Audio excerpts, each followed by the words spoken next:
Hi guys, nagluto tayo ng tinolang isda.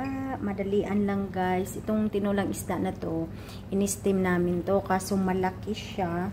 Sayang naman itapon. So, ang ginawa ko is nilagyan ko siya ng malunggay. Ayan guys. Tapos kamatis. Oh. Masarap naman siya. Ayan. Malabo.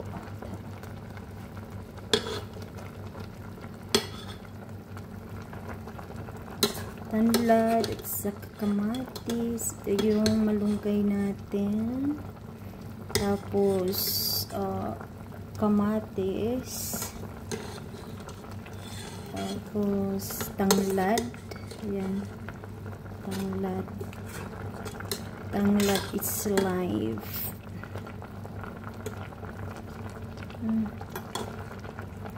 Kamatis. Tomato.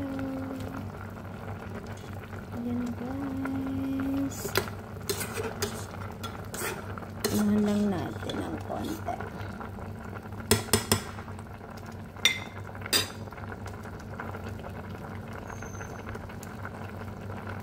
Makainom naman tayo ng sabaw, pampalakas ng resistensya guys. Hindi kami nakaluto ng kahit anong mga pagkain gawa ng si Mama magta-travel. So super busy kami sa gamit niya.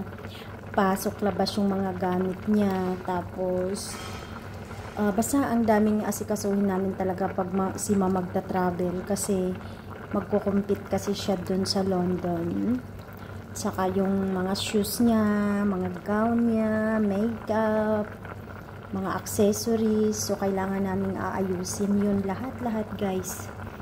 Saka buti kung isang beses lang na sasabihin ni Ma'am, o yan na. Minsan nakaayos na siya lahat. Tapos biglang, magbago yung isip ni Ma'am.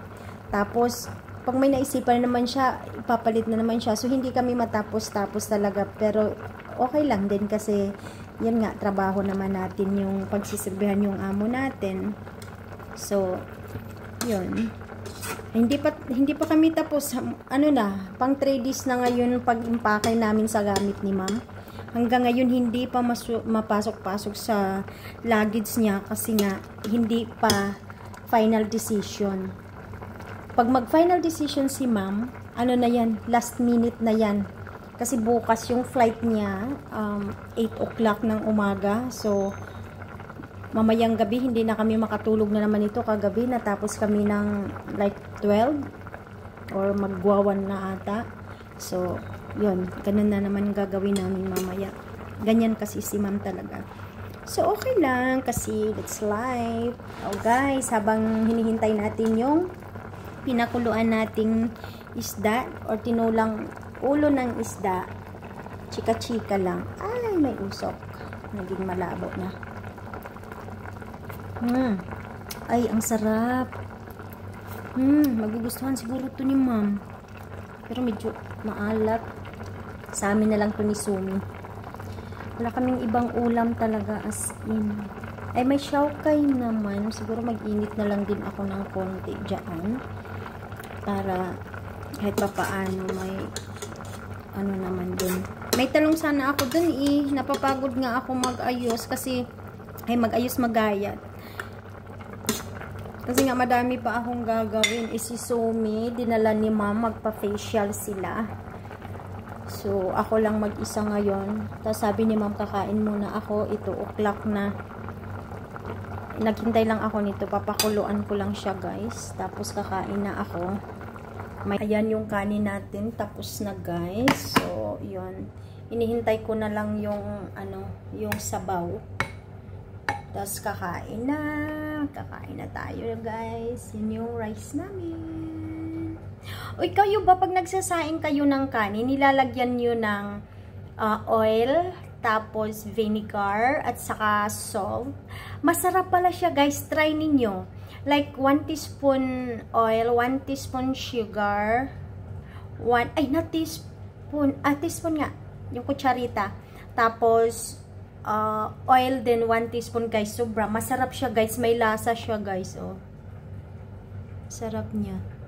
Kahit wala ng ulam, pak na guys. Babalikan na natin yung sabaw natin. I think it's okay na. Ayan guys. Ang sarap. So guys, ito na yung ano natin, yung ulo ng isda. Ginawa nating tinolang isda sa malunggay at saka kamatis. Yan po yung lunch natin guys. Ayan. Tapos of course magko-coffee tayo guys. Ayan. Tada! Coffee is like so guys, titimpla muna tayo.